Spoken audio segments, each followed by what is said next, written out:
Okay, this is From Page Africa. I'm in conversation with Mr. Christopher Byren. He's the project manager of ILAMP, ILAMP. He said to speak to us about the workshop being sponsored by ILAMP and his group's sponsorship. Welcome to From Page Africa. Thank you. Your organization sponsored this workshop.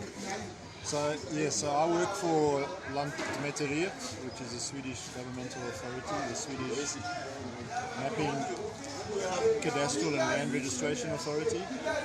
And we have a project, a bilateral project here together with the Liberia Land Authority. That's funded by CEDA, which is the Swedish International Development Corporation Agency. So that's the funder for the project. It's funded with Swedish foreign aid money, and we're the implementing partner together with the Liberia Land Authority. What's the essence of this training, or you think? Well, if you look at the project in its entirety, it's the Inclusive Land Administration and Management Project, and it's capacity building. So we have four main components in the project, A, B, C and D. Component A focuses on organizational development. So it's building capacity so that the staff at the Liberia Land Authority can effectively and efficiently carry out their duties. Component B, as it says here, is very much focused on gender and women's land rights. Component C is focused on land use management and planning, and component D is focused on the formalization of customary land, so the customary land formalization and demarcation process. And part of the component B, which has the gender focus, is that the Liberia Land Authority, I think, is unique in Liberia in that they actually have a gender unit, a dedicated gender unit that reports to the office of the chairman, Attorney J. Adams Malaba.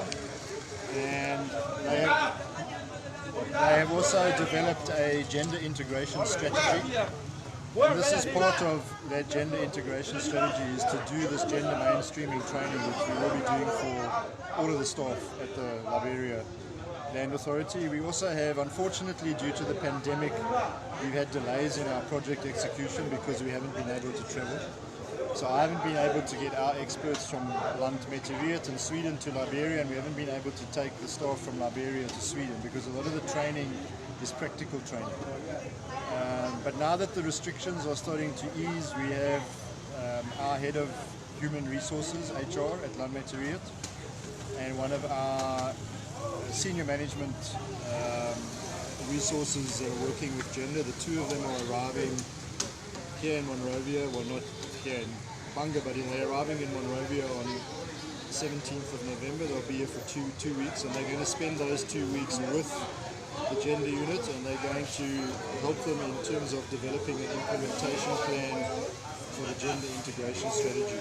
So that implementation plan will deal with some of the issues that have been debated in the training today in terms of gender equality. It's also going to deal with coordination between various civil society organizations that are working in the field of gender in Liberia. And it's really a plan that will allow the gender integration strategy, which is just a strategy, to be implemented. So it's the practical implementation of a strategy that they're going to work on. You spoke about how land dispute is one of those breeding problems in Liberia now. What are your expectations from participants? Well, I think our expectations, at least from the gender mainstreaming training perspective, and what will carry on with the implementation of the gender integration strategy, is the gender equality factor that's involved. It involves getting more women into the land sector in general. And at the moment we're busy supporting 10 female students at the Forestry Training Institute in Tubmanburg. They're doing the one-year geomatics education program, the GEP. The World Bank, we also have a project running in parallel to us, the Liberia Land Administration project, are supporting another 10 students. 7 of them are men, 3 of them are women. So there's a 13-7 split amongst the 20 students. And next year we will support another 10 females to do the training. And the chairman of the Liberian Land Authority, a few weeks ago, we had another certification ceremony with other trainings, and he also made the point that in the future he wants to see more women working in the land sector, working at the Liberian Land Authority, and more women receiving certificates and receiving training. So I think that's from the gender perspective. I think overall, the goal is for us to be able to help the Liberian Land Authority to fulfill their mandate according to the Land Authority Act of 2016, and also to help them in terms of the actual implementation of the Land Rights Act of 2018. And to do that, you need to develop an organization which is the Liberian Land Authority to become a modern land administration authority that has the technical skills, that has the expertise, and that can build upon the knowledge that we and other programs and other projects are providing, so that they can actually manage Liberia's land, because that is their mandate, to manage the land of Liberia. And also, as I said earlier when I was making my closing remarks, in Sweden we firmly believe that security of land tenure is one of the pillars of democracy.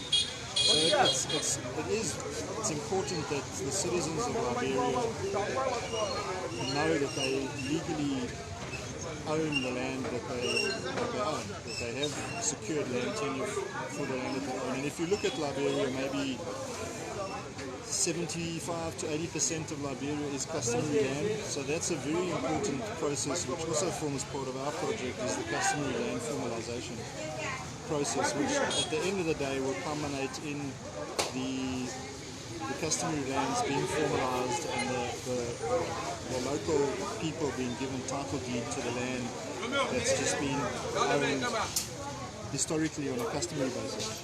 Thank you very much. Thank you, sir.